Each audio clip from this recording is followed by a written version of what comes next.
सबको जोहार। जैसा कि आप लोगों को पता है कि हम लोग अपने चैनल को आगे बढ़ा रहे हैं और आज एक महत्वपूर्ण टॉपिक आप लोगों के सामने है, क्लास 12 का ज्योग्राफी, जिसकी विषय वस्तु है कृषि। आप लोग सभी लोग कृषि से परिचित हैं क्योंकि भारत एक गांवों का देश है और यहाँ पे लगभग हर घर में कृषि कार्य किया जाता है। तो सबसे पहले हम लोग इसकी परिभाषा पे ही आते हैं कि कृषि किसे कहते हैं, क्योंकि वर्तमान समय में इसकी परिभाषा बहुत विस्तृत हो चुकी है। इसलिए हम लोग इसके सारे पहलुओं को देखते हुए परिभाषा बनाने का प्रयास करेंगे। तो सबसे पहले हम लोग कह सकते हैं कि कृषि वैसा कार्य है, वैसा विस्तृत कार्य है जिसमें फसल उत्पादन, पशुपालन, मत्स्यन और सामाजिक वानिकी को शामिल किया जाता है। हम लोग देखते हैं कि बिना फसल उत्पादन, बिना कृषि सहयोग, बिना फसलों के सहयोग के नहीं हो सकता है।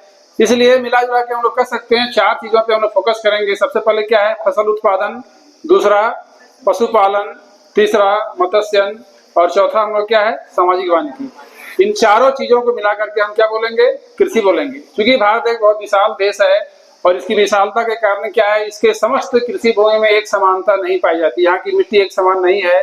इसलिए हम लोग देखते हैं कि पूरे भारत का यदि अध्ययन किया जाए, पूरे विश्व का अध्ययन किया जाए तो मोटा मोटी हम लोग क्या कृषि को अनेक प्रकारों में बांटते हैं। तो आज समय बहुत कम है, इसलिए हम लोग 3 ही प्रकार का अध्ययन करेंगे, बाकी अगले क्लास में देखेंगे हम लोग।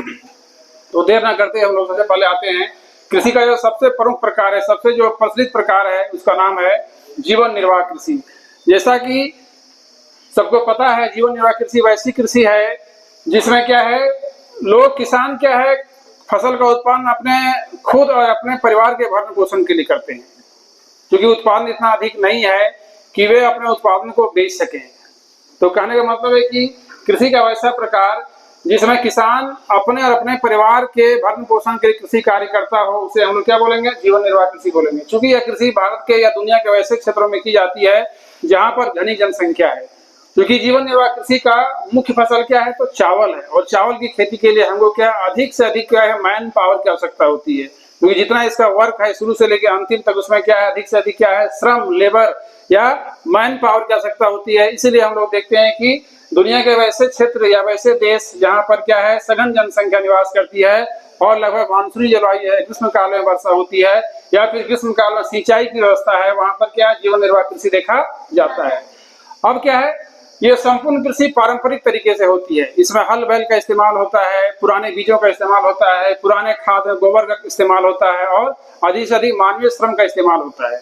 ठीक है, तो जब बीज पुराने होंगे, जब क्या है खेत को बैल जोतेंगे तो क्या है, जितना हम लोग को खेत की जुताई चाहिए उतना संभव नहीं हो पाता है और पुराने बीजों के चलते उत्पादन बहुत ही संभव नहीं हो पाता है। तो उतना ही उत्पादन होता है जितना क्या किसान साल भर क्या उसको अपना जीवन यापन कर सके। बात समझ आ रही है? तो सबसे यह प्राचीन तरीका कृषि का, जैसे क्या बोलेंगे? जीवन निर्वाह कृषि बोलेंगे। निर्वाह मतलब गुजारा भत्ता करना, अपना जो है किसी तरह से भरण पोषण करना।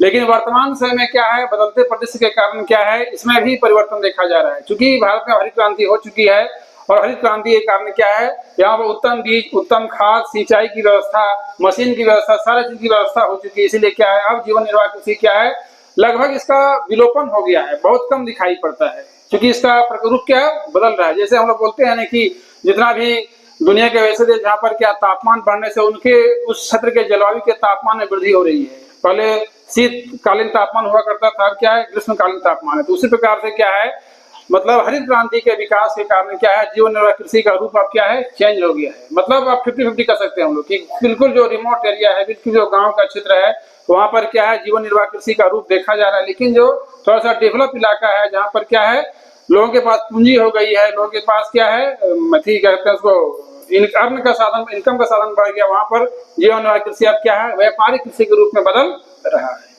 ठीक है, समझ आ रहा है? दूसरा हम लोग देखते हैं स्थानांतरित कृषि, जिसको हम लोग बोलते हैं इंग्लिश में शिफ्टिंग कल्टीवेशन, या एक और इसका शब्द है कर्तन दहन कृषि।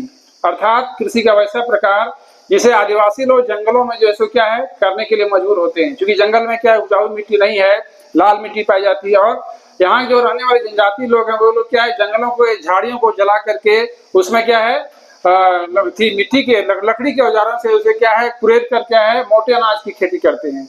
जैसे हम लोग का जितना भी मोटे अनाज है, मड़ुआ है, मकई है, बाजरा है, ज्वार है, ये सब क्या है, मोटे अनाजों में आता है। तो और स्थानांतरित कृषि में क्या उसी प्रकार की खेती की जाती है। इसमें क्या, इसका क्या गुण है कि टाइम टू टाइम क्या इस कृषि का क्षेत्र बदलते रहता है, क्योंकि जो आदिवासी लोग हैं वह 1 साल खेती करने के बाद वहाँ क्या है 1 या 2 साल खेती करने के बाद उस क्षेत्र को छोड़कर क्या है और कहीं चले जाते हैं। ठीक है, क्योंकि यहाँ पर क्या है खाद का इस्तेमाल नहीं हो रहा है तो उपज बहुत ही कम होता है।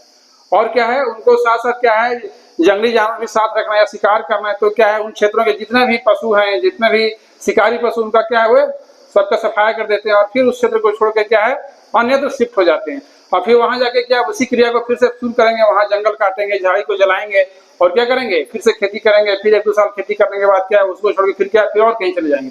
मतलब यह प्रोसेस हमेशा चलते रहता है। इसीलिए इसको इसमें कृषि भूमि का क्या होता है चेंजिंग होता है, उसका प्रवास होता है, उसका स्थानांतरण होता है, इसलिए इसको हम लोग स्थानांतरित कृषि के नाम से जानते हैं। ठीक है, उपज काफी कम होता है इसमें।